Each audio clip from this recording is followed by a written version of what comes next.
நண்பர்கள் அனைவருக்கும் வணக்கம். வாங்க கனவு தேசத்தில் பயணிக்கலாம். கனவு தேசத்தில் உங்களுடன் பயணிக்கும் நான் ராஜ்குமார். நண்பர்களே, இன்றைய காணொலி பதிவுல சீமானையே பேசி பேசி வயிறு வளர்க்கும் ராமசாமி நாயக்கன் பேத்தியை பாராட்டிய புரட்சி திராவிடன் அமாவாசை சத்யராஜ், இதை பற்றி தான் இந்த காணொலியில பார்க்க போறோம். வாங்க காணொலிக்குள்ள போகலாம். நண்பர்களே, அதுக்கு முன்ன ஆடாத கூத்து ஆடினாலும் தாண்டவத்தோனே, காரியத்திலே கண்வையரா தாண்டவத்தோனே அப்படிங்கிற மாதிரி நமது இலக்கு, நோக்கம், கனவு, ஆசை, விருப்பம் எல்லாம் என்ன அப்படின்னா 2027 நாம் தமிழ் கட்சி ஆட்சி அமைந்து அண்ணன் சீமான் அவர்கள் முதல்வராக ஆக வேண்டும் அப்படிங்கிறது தான். சரி, அதை நோக்கி நம்ம எப்படி செயல்படணும், எந்த மாதிரி திட்டமிடணும், எந்த மாதிரி வியூகங்கள் அமைக்கணும் அப்படிங்கிறத பற்றி நம்ம ஒவ்வொருத்தரும் யோசிக்கணும். அந்த வகையில எனது கிராமத்துல நான் என்ன செய்ய போறேன் அப்படின்னா, எனது கிராமத்துல மொத்தம் 200 குடும்பங்கள் இருக்கு. அப்ப எனது கிராமத்துல முதல்ல புலிக்கொடியை, அதாவது கொடி கம்பம் ஏற்றி புலிக்கொடியை ஏற்ற போறேன். அதாவது அதற்கு முன்ன பொறுப்பாளர்கள் நியமனம் செய்ய போறேன். எங்க கிராமத்துல பாத்தீங்கன்னா மொத்தமே 3 குடிகள் தான். அப்ப ஒவ்வொரு குடிகளுக்குமான பிரதிநிதித்துவம் தரணும் அப்படிங்கிற மாதிரி அப்ப 8 பொறுப்பாளர்கள், நம்ம தொகுதியா இருந்தாலும் சரி, எங்க எந்த பகுதியில் பொறுப்பாளர் நியமனம் பண்றதா இருந்தாலும் சரி, 8 பொறுப்பாளர்கள், அதாவது செயலாளர் தொடங்கி தலைவர்ல இருந்து துணை செயலாளர் வரைக்கும் 8 பொறுப்புகள் இருக்கு. அப்ப எந்தெந்த ஒவ்வொரு குடிக்கும் அவங்களுடைய பிரதிநிதித்துவம் தகுந்த மாதிரி பொறுப்பாளர் நியமனம் பண்ணணும். அதற்கான யாரை இதுக்கு நியமனம் பண்ணலாம் அப்படிங்கிற ஒரு ஆலோசனை, ஒரு திட்டமிடுதல் இப்ப இருந்துட்டு இருக்கேன். விரைவில், அதாவது இப்ப கடுமையான எனது விவசாய பணிகள் காரணமா இது கொஞ்சம் காலம் தள்ளி போயிட்டு இருக்கு. இந்த மாத இறுதியில் இல்லைன்னா வரும் அடுத்த மாத தொடக்கத்துல நிச்சயம் இந்த புலி கொடி ஏற்ற நிகழ்வு அப்படிங்கறது சிறப்பு எடுக்க போறேன். அந்த நிகழ்வில் முக்கியமா என்ன செய்ய போறேன் அப்படின்னா, மரக்கன்றுகள், அதாவது 200 குடும்பங்களுக்கும் மரக்கன்றுகள், அதாவது நம் பலன் தரக்கூடிய பல மரங்கள் அதை கொடுத்து அந்த நிகழ்வு சிறப்பாக முன்னெடுக்க போறோம். சரி நம்மளே, இதுதான் எனது திட்டம், பணி. இதே மாதிரி இந்த காணொலியை பெறக்கூடிய உறவுகள், நீங்களும் உங்கள் சார்ந்த பகுதியில இந்த நிகழ்வை முன்னெடுக்கணும். அதாவது தமிழ்நாடு முழுவதும் 234 தொகுதியிலும் அடுத்து வருகின்ற 6 மாதத்துக்குள்ள புலிக்கொடி பறக்காத கிராமமே இல்லை அப்படிங்கிற ஒரு சூழலை நம்ம உருவாக்கணும். சரி நண்பர்களே, நிச்சயம் சிறப்பாக முன்னெடுப்போம். 2026 நம்ம வென்று காட்டுவோம். வாங்க பார்த்து நேரம் நம்ம காணொலிக்குள்ள போலாம். அதாவது நண்பர்களே, இப்படி கடுமையான விவசாய பணிகள் ஒரு பக்கம் இருந்தாலும் அந்த நேரத்திலையும் பாத்தீங்கன்னா, சரி நம்ம கட்சி சார்ந்து ஏதேனும் ஒரு நிகழ்வுகள், செய்திகள் எதுவும் தெரிஞ்சுக்கலாம் அப்படின்னு சொல்லிட்டு நான் அந்த யூடியூப் வழியை அந்த காணொலி எல்லாம் பார்ப்பேன். அப்படி நான் பார்த்துட்டு இருக்கும்போது எனக்கு முடக்க அந்த ராமசாமி பேத்தி, ராமசாமி நாயக்கன் பேத்தி அந்த காணொலியே வரும்.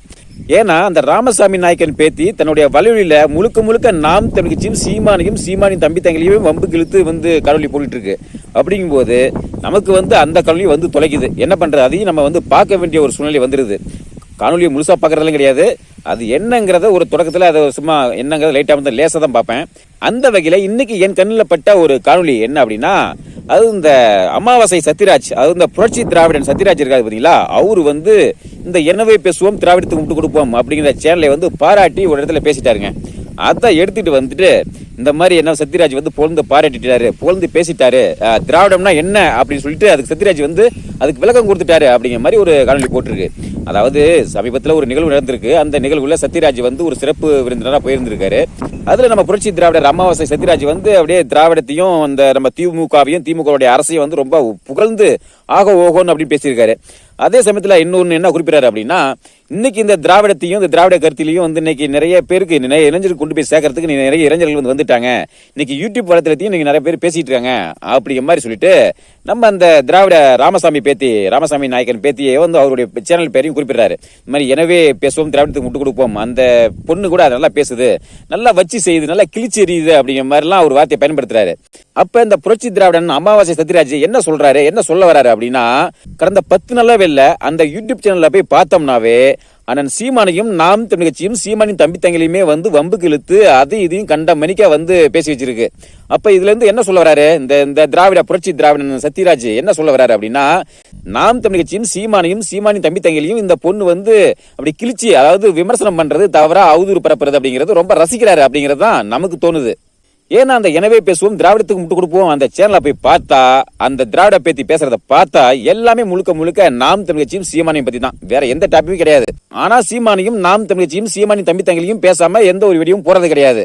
அங்க திராவிடத்தை பத்தி பேசுறதுக்கு ஏதாவது இருந்தா தானே, அதான் ஒண்ணுமே இல்லையே. இங்கதான் அண்ணன் சீமான் கடந்த சில வருடங்களாகவே இங்கதான் அண்ணன் சீமான் அவர்கள் கடந்த சில வருடங்களுக்கு முன்பாகவே திராவிடம்னா என்ன, இந்த திராவிடர்கள்லாம் யார் அப்படிங்கறத கிழிச்சு தொங்க விட்டாரு. அப்ப இதுக்கு மேல திராவிடத்தை பத்தி பேசுறதுக்கு அங்க வாய்ப்பு கிடையாது. சீமான் அவர்கள் பல இடத்துல சொல்லியிருக்காங்க, திராவிடம் என்றாலே திருடர்கள் திருடர்கள் திருடர்கள், திருட்டு திருட்டு திருட்டு அப்படிங்கிற மாதிரி பல இடத்துல ஆணித்தரமா சொல்லியிருப்பாங்க. அப்ப திராவிடம்னா என்னன்னா அதுதான். அப்ப திராவிடம்னா என்ன அப்படின்னா, திராவிடம்னா திருட்டு, கொலை, கொள்ளை, லஞ்சம், ஊழல், பாலியல் வன்கொடுமை, ரவுடிசம், இதுதான் வந்து திராவிடம். சரி, இது ஒரு பக்கம் இருக்கட்டும். இந்த புரட்சி திராவிடன் சத்யராஜ் அவர்கிட்ட நம்ம கிட்ட ஒரு கேள்வி. என்னய்யா இப்படி திராவிடத்துக்கு முட்டு கொடுத்து பேசுறீங்களே? சரி, இன்னைக்கு வந்து திமுக ஆட்சியில இருக்காங்க, இன்னைக்கு ஸ்டாலின் முதல்வரா இருக்காங்க, அதனால ஏதோ முட்டு கொடுத்தாதான் உங்களுடைய பிழைப்பும் ஓடும் அப்படிங்கறதுக்கோசரம் முட்டு கொடுக்குறீங்க. சரி, இதே இந்த வாய் தானே அன்னைக்கு சில வருடங்களுக்கு முன்னால ஒரு நாம் தமிழ் கட்சி நிகழ்வுல சீமானையும் நாம் தமிழ் கட்சியும் புகழ்ந்து அவ்வளவு பேசுனீங்க. அன்னைக்கு என்ன பேசுறது அப்படிங்கறத இந்த இப்போ ஒரு காணொலியை வந்து இணைக்கிறேன், இதே நீங்களே பாருங்க. எந்த கட்சி வேணாலும் ஆட்சிக்கு விட்டு யாரு வேணாலும் சிஎம் இருக்கட்டும், அதை பத்தி கவலையே இல்லை. யாரு வேணாலும் ஆட்சிக்கு விட்டு அதை மாத்தி மாத்தி வந்துட்டு இருப்பாங்க. ஒரு தடவை இவங்க வருவாங்க, ஒரு தடவை அவங்க வருவாங்க, ஏதோ நடந்துகிட்டு இருக்கு. ஆனா இந்த சக்தி அத்தியாவசியமான சக்தி. நாம் தமிழர் கட்சி ஒரு சக்தி வாய்ந்த அமைப்பா இருக்கிறது. சீமானுக்கும் எங்களுக்கும் நல்லதுன்னு சொல்ல, தமிழர்களுக்கு நல்லது. அதை தமிழர்கள் புரிஞ்சுக்கிட்டீங்கன்னா போதும். என்ன நண்பர்களே, பாத்துட்டீங்களா? அப்ப அன்னைக்கு பேசுனது உண்மையா, இல்ல இன்னைக்கு திராவிடத்துக்கு முட்டு கொடுக்கறது பேசுறது உண்மையா? அதாவது அது நார வாயி, இது வேற வாயி, அவ்வளவுதான். அதாவது ஒரு மனுஷன் வாழணுங்கிறதுக்கோசரம் கொஞ்சம் அனுசரிச்சு முன்ன வாழலாம். ஆனா இந்த மாதிரி திராவிடத்துக்கு முட்டு கொடுத்து இப்படி மானங்கிட்டு போய் வாழணுங்கிற அவசியம் தமிழனுக்கு வந்து அவசியமே கிடையாது. அதாவது ஒரு தமிழ் ரத்தம், தமிழ் உணர்வு உள்ள ஒருத்தன் வந்து இன்னைக்கு திமுகவையும் திராவிடத்தையும் ஆதரிக்கவே மாட்டான். அப்ப சத்யராஜை பத்தி நம்ம என்ன சொல்ல வேண்டியிருக்கு? அமாவாசை சத்யராஜ் உடம்புல ஓடுறது தமிழ் ரத்தமா அப்படிங்கிறது நமக்கே ஒரு மிகப்பெரிய ஒரு கேள்வியா இருக்கு. ஐயா புரட்சி திராவிடன் அமாவாசை சத்யராஜ் அவர்களே, இந்த திராவிடத்துக்கு முட்டு கொடுத்து பேசுறதுக்கு சில யூடியூப் வழிகள் தான் இருக்கு. ஆனா நாம் தமிழ் கட்சிக்கும் சீமானுக்கும் இன்னைக்கு ஆதரவாக பேசக்கூடிய, உண்மை நிலை எடுத்து பேசக்கூடிய இன்னைக்கு நூற்றுக்கணக்கான வழிவழிகள் இருக்கு. ஒரு நாள் நாங்க வருவோம். அந்த ஒரு நாளுங்கிறது ரொம்ப தொலைவில் இல்ல. 2026 நாங்க வருவோம். இந்த தமிழ் தேசியம் வெல்லும், நாம் தமிழ் வெல்லும், அந்த சீமான் அவரும் முதல்வராக ஆவாங்க. அப்புறம் இந்த திராவிடம், இந்த திருட்டு திராவிடம் எங்க போகுது, என்ன ஆகுங்கிறத கொஞ்சம் பொறுத்திருந்து பாருங்க. அதுக்கப்புறம் உங்களுடைய நிலைமையே கொஞ்சம் கேள்விக்குறிதான். சரிங்க நண்பர்களே, நம்ம வந்து 2027 நாம் வென்றே ஆக வேண்டும். அதற்காக நம்ம தீவிரமா களத்தை இறங்கி நம்ம வந்து ஒற்றுமையோட செயல்படணும். குறிப்பா நமது கட்சியினுடைய உறவுகள், கட்சியினுடைய பொறுப்பாளர்கள், அவங்க எல்லோருமே வந்து ஒருங்கிணைந்து ஒற்றுமையோட செயல்பட வேண்டும். திட்டமிட்டு சிறப்பா வந்து செயல்படணும். நம்ம வென்று காட்டுவோம். சரி நண்பர்களே, இந்த தருணத்துல இந்த தகவலை உங்களோட பகிர்ந்து கொள்ள இந்த கல்வி மீண்டும் மருத்துவ கல்வி சந்திப்போம். நன்றி, வணக்கம்.